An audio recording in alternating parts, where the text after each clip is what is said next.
Welcome to the Garage, you tools. We are here at Unique Gifts and Games, the sponsor of Warhammer TV. And today I am bringing you something a little off the AOS path.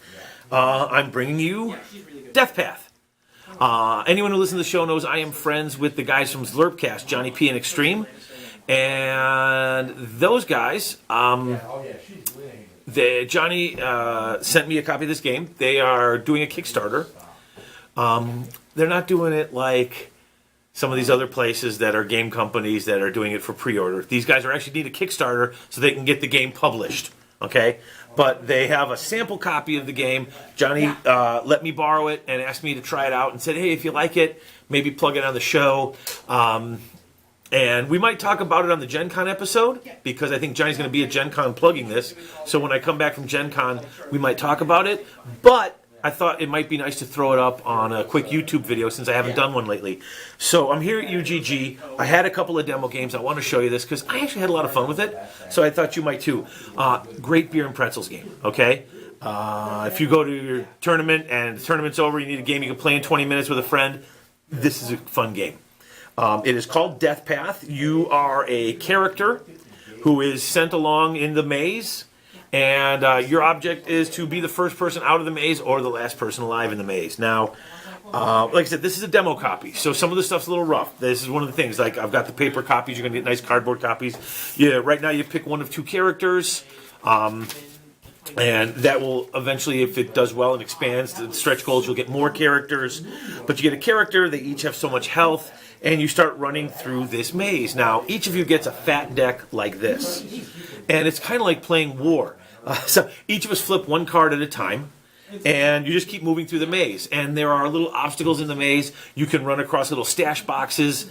When you start off, you flip open an item card, and you can get a weapon. If you don't get a weapon, you're kind of stuck. Then you got to fight with your fists. As you go through, there's other stash boxes. Some will give you health. Some could be traps. Some could be better weapons. Some of the little, there's two-handed weapons, and some are one-handed weapons. If you manage to find both of the one-handed weapons and they're the same, you can equip both of them and get a bonus. And this is a really fun game. It's really just, once I learned how to play, it's really simple. It's like playing war, literally. We're flipping cards together. Suddenly the fight card pops up. And if we flip the fight card together at the same time, we come across each other, and then it's 3 rounds of fighting, like Street Fighter. Round 1, fight. Round 2, fight. If you get the fight card and the other guy doesn't, you can choose to ignore it and keep going, or you can wait and see if he gets... Oh, I opened right to it. A lot of the times you get these little straight paths. You're just running along a path, and then you get a card that says, fight! And so now I'm waiting to see if he gets a card where he comes around a corner. Because if he comes around a corner on his card while I'm waiting, I can jump in and sucker punch him. And you can do this sort of fighting. It's a super simple concept. We played it. First game took a little longer. He was playing a second game. Took us like 15, 20 minutes. Now, obviously, there's some... This is the demo stuff, but, you get different dice for different weapons. So you've got this 8-sided for your basic hand weapon. It's got mostly 2s, 3s, 4s, and 5s on it. The better weapon has a couple of 1s, but it's also got a 7 on it, so they can get a little stronger. The two-handed weapons, the basic one, runs through between 5 and 8. The strongest one runs 1 through 12, so high risk, high reward for the better weapon. All of your characters get 2 attack dice and 1 defense dice. And like I said, these are all samples. Johnny was telling me the hit dice, they'll have nice little symbols on them. He plays Blood Bowl. They like to have symbol dice. You know how that works. And different characters will have different things. The character I was playing, her 1 die has 3 hits and 3 blanks. And her critical hit dice has 2 criticals and 4 blanks. Whereas the big athletic guy had 4 hits and 2 blanks. And 3 criticals and 3 blanks.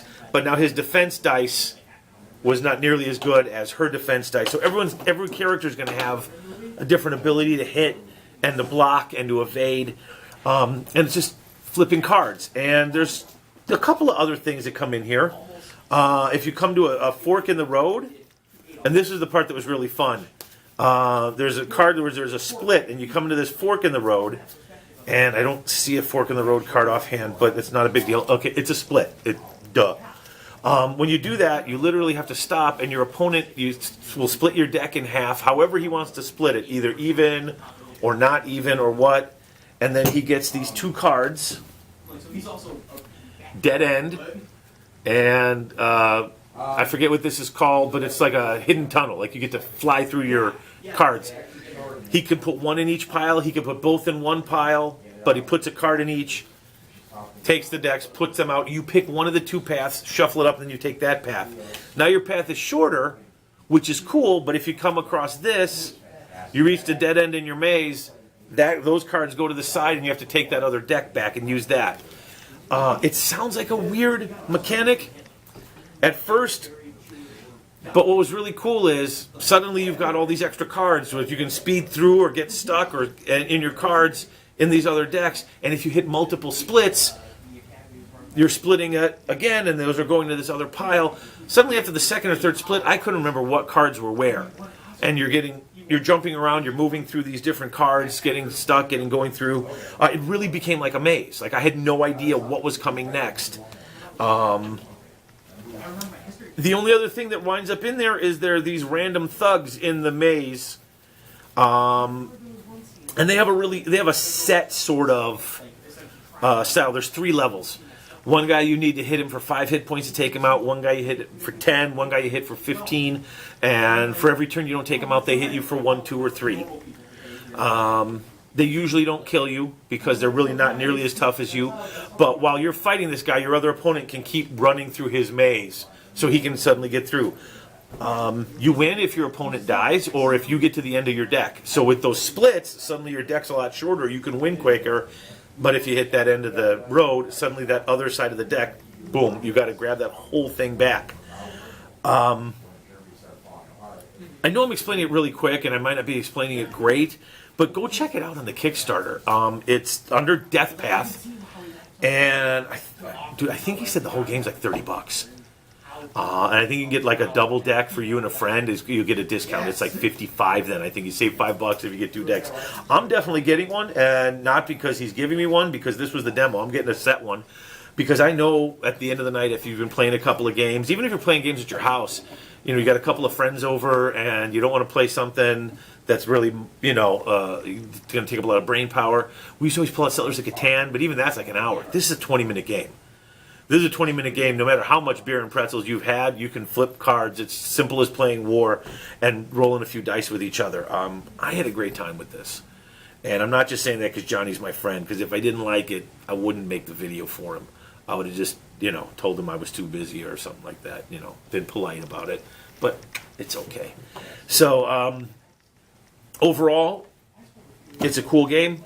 I'm hoping he hits those stretch goals so he can get the extra characters. He said that this is a 2-player game that can actually go up to a 6-player game. All these guys in the maze. And as we were playing it, the different character types, it's got a very Running Man sort of vibe to it. I'm a child of the 80s. If you get a cool Running Man game, running through a maze, power swords and power fists, punching people out, taking out guys, I'm there. And it's another one of those things where you can literally stick. I think the whole game came in a box about this big for the demo at least. If I can just throw that in my bag and have that as a backup for an extra thing to play, I'm in. So that's my quick and dirty review of Death Path. Go ahead and check it out on Kickstarter. And if you see me around at a tournament, I will probably have it with me. So when the night's over, ask me if I got a game of Death Path. I'll play with you because this is a fun, quick game. And I'm really enjoying it. And that's all I've got for today. So I will see you guys soon on another episode of Garage Hammer TV. Thanks for listening, and please consider subscribing. Finger guns, because nobody's dorkier than a finger gun guy.